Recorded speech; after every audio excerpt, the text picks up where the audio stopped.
हर हर महादेव। हमारी जो विशेष सीरीज है जिसमें आप द्वादश ज्योतिर्लिंग से संबंधित कथा और उनकी महिमा का श्रवण करते हैं, तो आज हम विश्वेश्वर ज्योतिर्लिंग यानी काशी में जो स्थित विश्वेश्वर ज्योतिर्लिंग के कथा और उसकी महिमा का आप श्रवण करेंगे। विश्वेश्वर ज्योतिर्लिंग उत्तर प्रदेश में वाराणसी में गंगा नदी के किनारे पर स्थित है और ऐसा माना जाता है कि स्वयं महादेव जी ने इस ज्योतिर्लिंग को स्थापित किया था। और ऐसी मान्यता है कि काशी में अगर आप थोड़े भी सद्कर्म यहाँ आकर करते हैं तो आपके संपूर्ण पाप नष्ट हो जाते हैं। यहाँ पर जितने भी अच्छे कर्म आप करेंगे उसका कई गुना फल आपको मिलता है। और यहाँ आकर आप महादेव जी की पूजा करेंगे तो उससे महादेव आपको मनोवांछित आपकी जो मनोकामना है वो पूरी होती है और ऐश्वर्य की प्राप्ति होती है। तो आइए विश्वेश्वर ज्योतिर्लिंग और उसकी महिमा के प्रसंग में पंचकोशी की महत्ता का जो प्रतिपादन किया गया है उसका श्रवण कीजिए। सूत जी कहते हैं, मुनिवरों, अब मैं काशी के विश्वेश्वर नामक ज्योतिर्लिंग का महात्म बताऊंगा जो महापातकों का भी नाश करने वाला है। तुम लोग सुनो। इस भूतल पर जो कोई भी वस्तु दृष्टिगोचर होती है वो सच्चिदानंद स्वरूप निर्विकार एवं सनातन पर ब्रह्म है।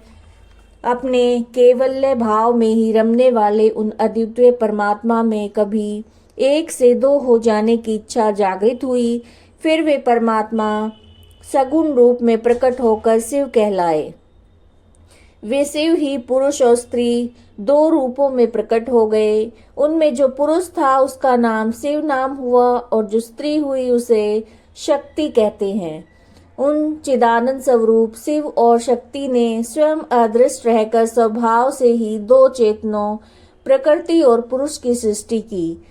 मुनिवरों, उन दोनों माता पिताओं को उस समय सामने न देखकर वे दोनों प्रकृति और पुरुष महान संशय में पड़ गए।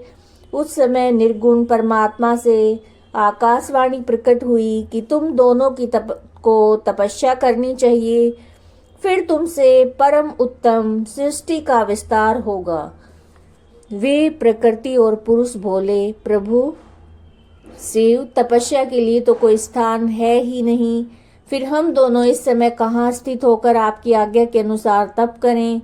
तब निर्गुण शिव ने तेज के सारभूत 5 कोस लंबे चौड़े शुभ एवं सुंदर नगर का निर्माण किया जो उनका अपना ही स्वरूप था। वह सभी आवश्यक उपकरणों से युक्त था और उस नगर का निर्माण करके उन्होंने उसे उन दोनों के लिए भेजा। वह नगर आकाश में पुरुष के समीप आकर स्थित हो गया। तब पुरुष श्री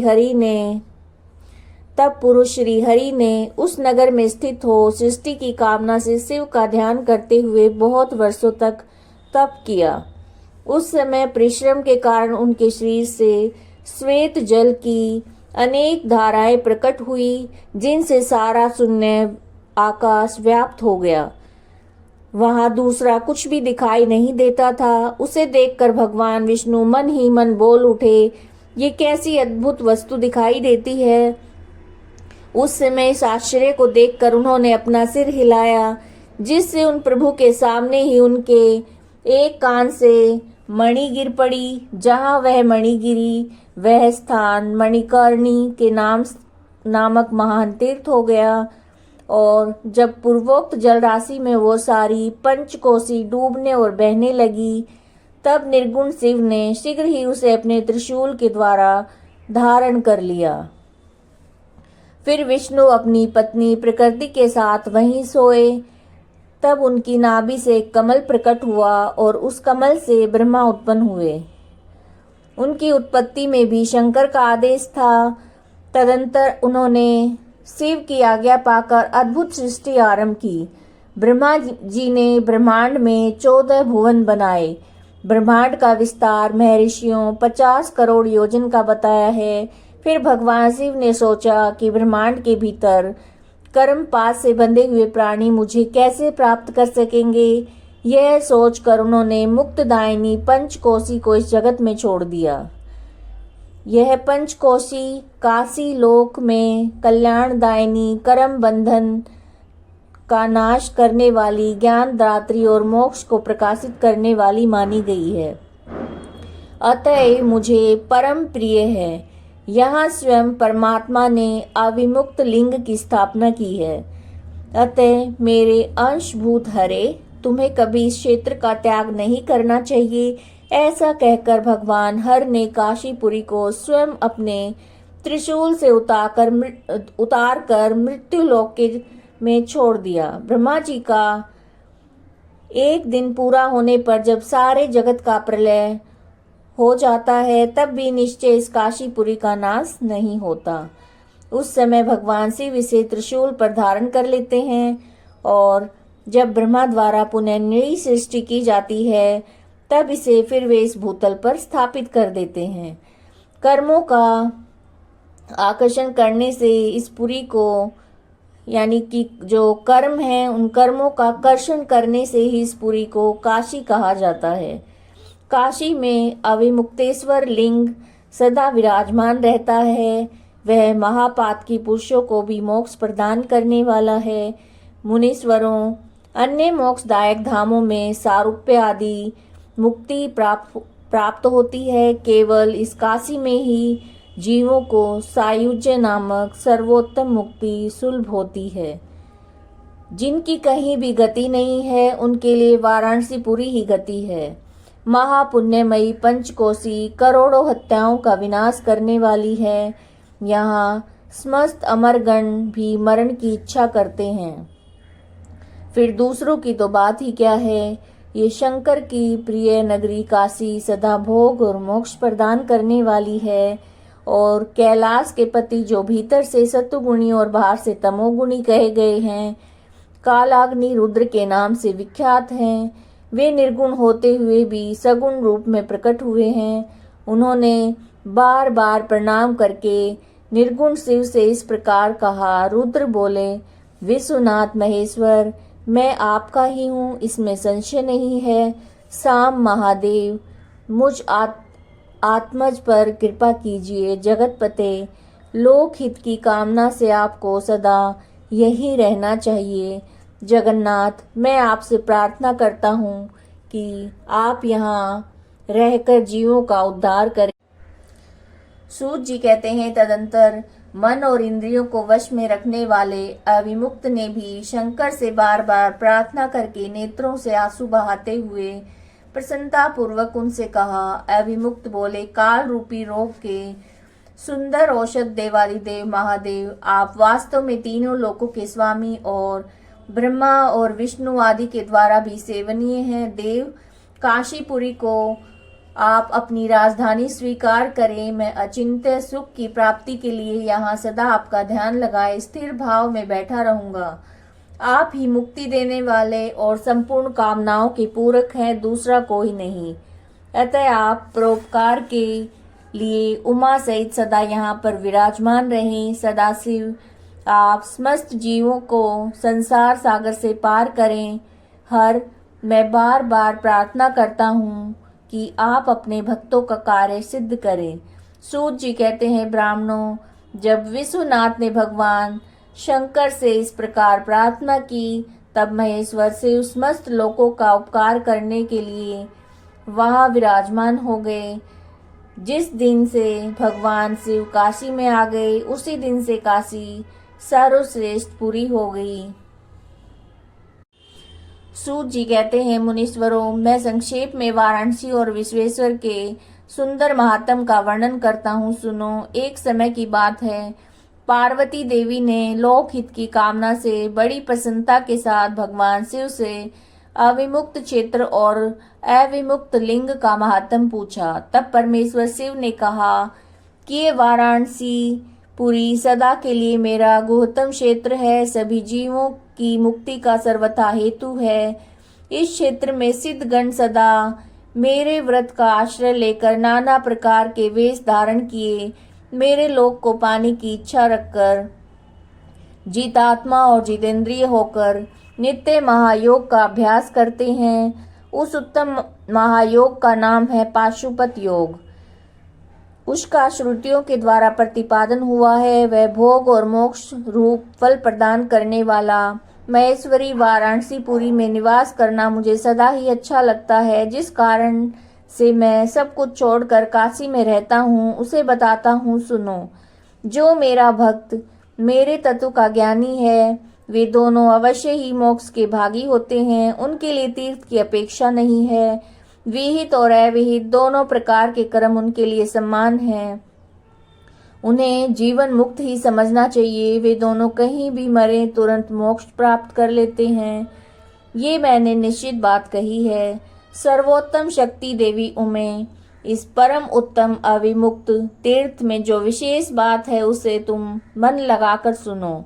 सभी वर्ण और समस्त आश्रमों के लोग, चाहे वे बालक, जवान या बूढ़े कोई भी क्यों न हो, यदि इस पुरी में मर जाएं तो मुक्त हो जाते हैं, इसमें संशय नहीं है। स्त्री अपवित्र हो या पवित्र, कुमारी हो या विवाहिता, विधवा हो या वंध्या, रजस्वला हो या प्रसूता, संस्कारहीना हो या जैसी तैसी कैसी ही क्यों न हो, यदि इस क्षेत्र में मरी है तो अवश्य ही मोक्ष की भागिनी होती है, इसमें संदेह नहीं है। सवेदज, अंडज, उद्भिज अथवा जरायुज प्राणी जैसे यहाँ मरने पर मोक्ष पाता है वैसे और कहीं नहीं पाता। देवी यहाँ मरने वाले के लिए न ज्ञान की अपेक्षा है, ना भक्ति की, ना कर्म की आवश्यकता है और ना दान की, ना कभी संस्कृति की अपेक्षा है, ना धर्म की।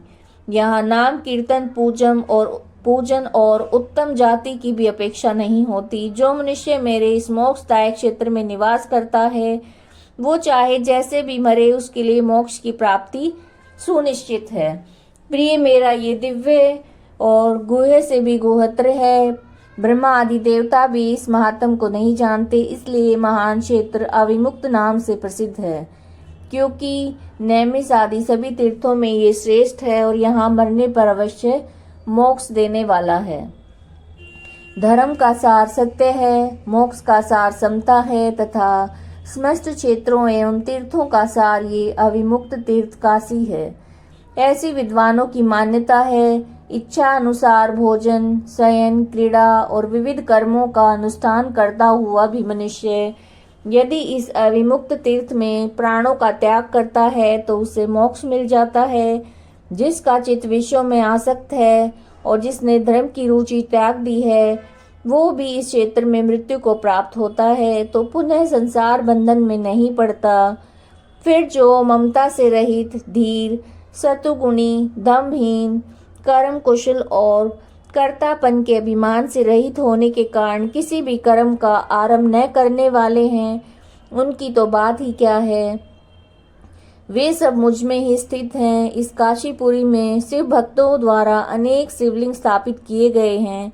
पार्वती वे संपूर्ण अभिष्टों को देने वाले और मोक्षदायक हैं। चारों दिशाओं में 5-5 कोस फैला हुआ ये क्षेत्र अविमुक्त कहा गया है। वह सब ओर से मोक्षदायक है। जीव को मृत्यु काल में ये क्षेत्र उपलब्ध हो जाए तो उसे अवश्य मोक्ष की प्राप्ति होती है। यदि निष्पाप मनुष्य काशी में मरे तो उसका तत्काल मोक्ष हो जाता है। जो पापी मनुष्य मरता है वो काय व्यूह को प्राप्त होता है। उसे पहले यातना का अनुभव करके पीछे ही मोक्ष की प्राप्ति होती है। सुंदरी जो इस अविमुक्त क्षेत्र में पातक करता है वो हजारों वर्षों तक भैरवी यातना पाकर पाप का फल भोगने के पश्चात ही मोक्ष को पाता है। शतकोटि कल्पों में भी अपने किए हुए कर्म का क्षय नहीं होता। जीवों को अपने द्वारा किए गए शुभ अशुभ कर्म का फल अवश्य ही भोगना पड़ता है। केवल अशुभ कर्म नरक देने वाला होता है, केवल शुभ कर्म स्वर्ग की प्राप्ति कराने वाला होता है तथा शुभ और अशुभ दोनों कर्मों से मनुष्य योनि की प्राप्ति बताई गई है। अशुभ कर्म की कमी और शुभ कर्म की अधिकता होने पर उत्तम जन्म प्राप्त होता है। शुभ कर्म की कमी और अशुभ कर्म की अधिकता होने पर अधम जन्म की प्राप्ति होती है। पार्वती, जब शुभ और अशुभ दोनों ही कर्मों का क्षय हो जाता है तभी जीव को सच्चा मोक्ष प्राप्त होता है। यदि किसी ने पूर्व जन्म में आदर पूर्वक काशी का दर्शन किया है तभी उसे इस जन्म में काशी में पहुंचकर मृत्यु की प्राप्ति होती है। जो मनुष्य काशी जाकर गंगा में स्नान करता है उसके क्रियमाण और संचित कर्म का नाश हो जाता है, परंतु प्रारब्ध कर्म भोगे बिना नष्ट नहीं होता। ये निश्चित बात है। जिसकी काशी में मुक्ति हो जाती है उसके प्रारब्ध कर्म का विषय हो जाता है। प्रिय, जिसने एक ब्राह्मण को भी काशीवास कराया है वो स्वयं ही काशीवास का अवसर पाकर मोक्ष लाभ पाता है। सूत जी कहते हैं, मुनिवरों, इस काशी का तथा विश्वेश्वर लिंग का प्रचुर महात्म बताया गया है, जो सत्पुरुषों को भोग और मोक्ष प्रदान करने वाला है। इसके बाद मैं त्र्यंबक नामक ज्योतिर्लिंग का महात्म बताऊंगा, जिसे सुनकर मनुष्य क्षण भर में समस्त पापों से मुक्त हो जाता है। तो ये आपने काशी में स्थित विश्वेश्वर ज्योतिर्लिंग के जो द्वादश ज्योतिर्लिंग में से एक है उसके महात्म की कथा आपने श्रवण की। और अगर आपको ये वीडियो उपयोगी लगी है तो वीडियो को लाइक कीजिएगा, चैनल को सब्सक्राइब कीजिएगा। हर हर महादेव।